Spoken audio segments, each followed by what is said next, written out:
Meet Sarah.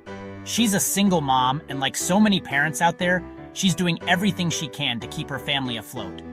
Every morning, before the sun even rises, she's up, packing lunches, making sure her daughter's homework is in the backpack, and squeezing in a few quiet moments before the chaos begins. Sarah works 2 jobs, one as a waitress at the local diner, and another as a cashier at the grocery store down the street. She's constantly on her feet, juggling shifts, and trying to make every hour count. There's no such thing as downtime for her. Every minute is accounted for. Every dollar is stretched. She's always hustling, always tired. The commute between jobs eats up precious time, and by the time she gets home, there's barely enough energy left to help with homework or read a bedtime story. But she pushes through, because she has to. And, well, tax season? That's a whole other level of stress. The forms, the deadlines, the fear of making a mistake, it all adds up. For Sarah, it's not just about numbers on a page, it's about whether she'll have enough left over to pay the rent, keep the lights on, and put food on the table. See, Sarah relies on those tips to make ends meet, and every dollar really counts. Some nights the tips are good, and there's a little breathing room. Other nights, it's barely enough to cover the basics. There's no safety net, just hope that tomorrow will be a little better. But when the government takes a chunk of those hard-earned tips, it just feels like she's working just to stay afloat. The paycheck never seems to stretch far enough, and every deduction feels like a setback.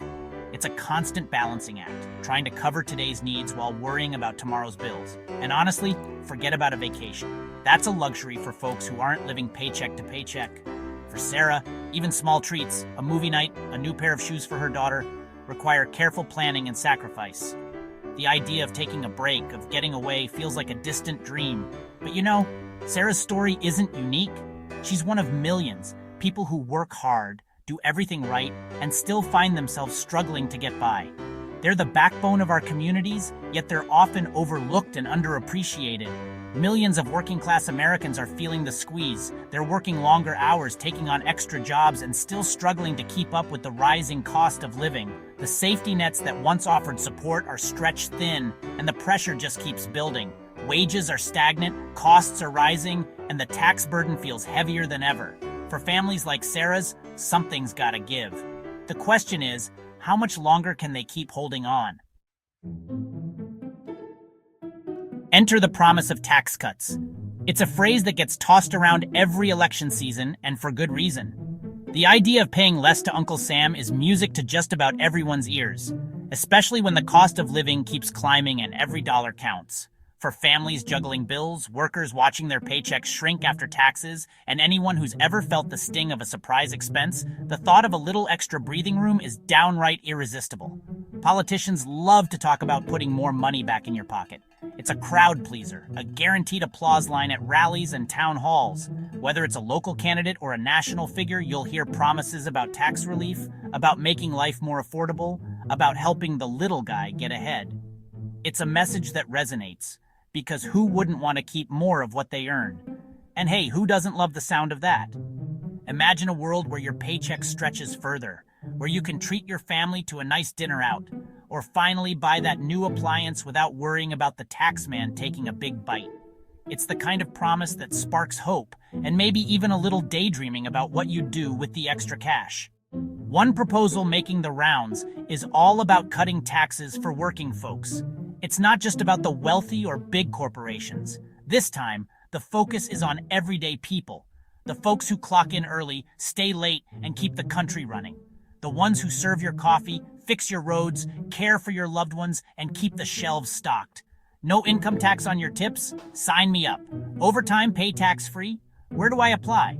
These ideas are designed to reward hard work and make sure that extra effort actually pays off. For millions of service workers, bartenders, waiters, and anyone hustling for tips or overtime, these proposals could mean real money in their pockets at the end of the month. Think about the teachers staying late to grade papers, the delivery drivers hustling through traffic, or the retail workers closing up shop after a long day. For them, every dollar matters, and a little tax relief could go a long way toward making ends meet. Even deducting the interest on your car loan is on the table.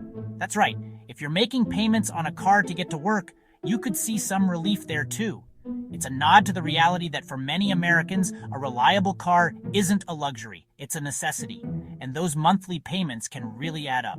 It sounds too good to be true, right? You might be wondering if there's a catch, or if these promises will ever see the light of day.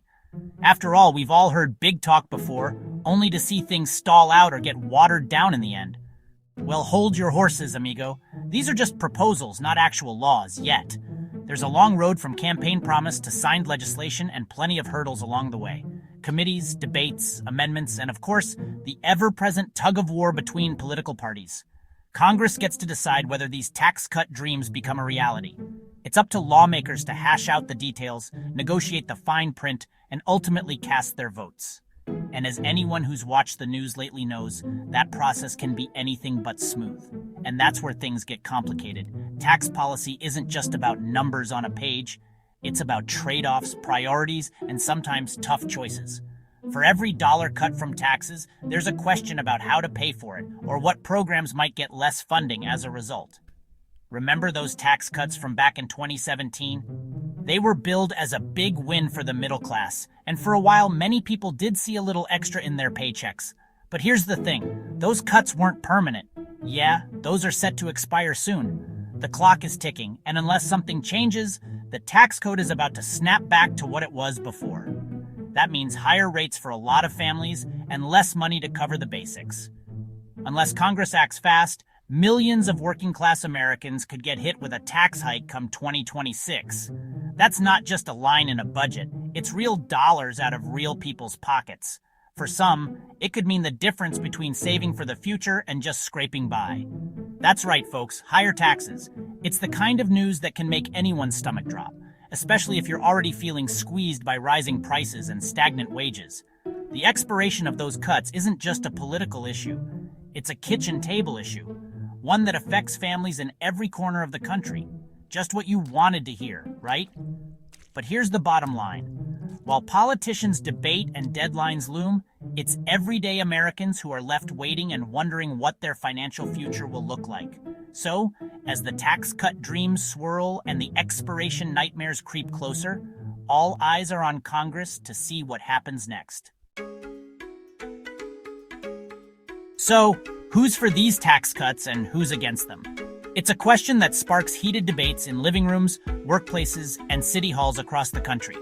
The answer isn't as simple as it might seem, because the impact of tax cuts ripples through every layer of society, touching people in very different ways. It's a political tug-of-war as usual. Lawmakers argue back and forth, each side convinced they're fighting for the greater good. On one side, you have politicians and activists who see tax cuts as a way to stimulate growth and reward hard work. On the other, there are those who fear the long-term consequences and question who really stands to gain. Supporters say these cuts will put more money in the pockets of hard-working Americans, boost the economy, and create jobs.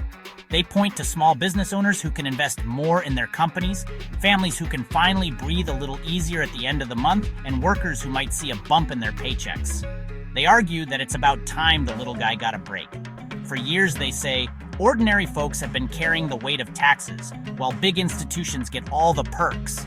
Now, with these cuts, maybe the balance can finally shift in favor of everyday people. Sounds good on paper, right? The idea of keeping more of your own money is always appealing.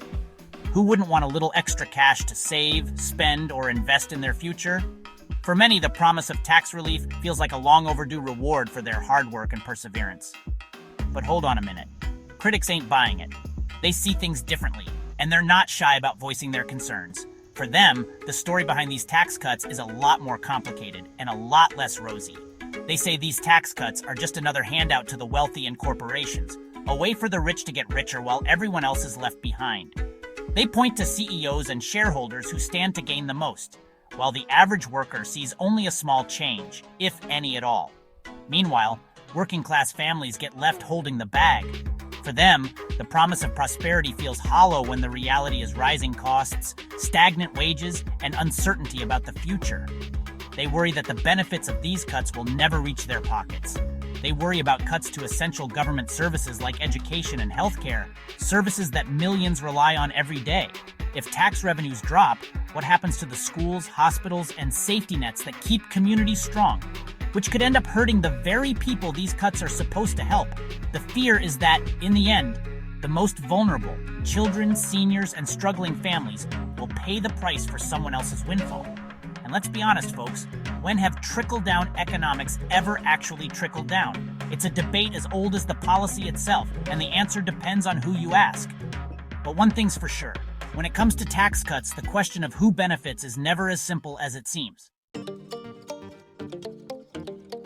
So, what does this all mean for you, the hardworking American, trying to make sense of it all? Well, buckle up, Buttercup, because the tax roller coaster is just getting started, and it's bound to be a wild ride. Congress is going to be battling it out over these proposals, and the outcome could have a big impact on your wallet and your family's future. So, what can you do? Stay informed and keep up with the latest updates. Pay attention to what your elected officials are saying and doing. Make your voice heard. Call your representatives, write letters, and let them know where you stand on these important issues that affect you. Because at the end of the day, it's your money, your future, and your voice that truly matters most. Don't let the politicians forget that simple but powerful truth.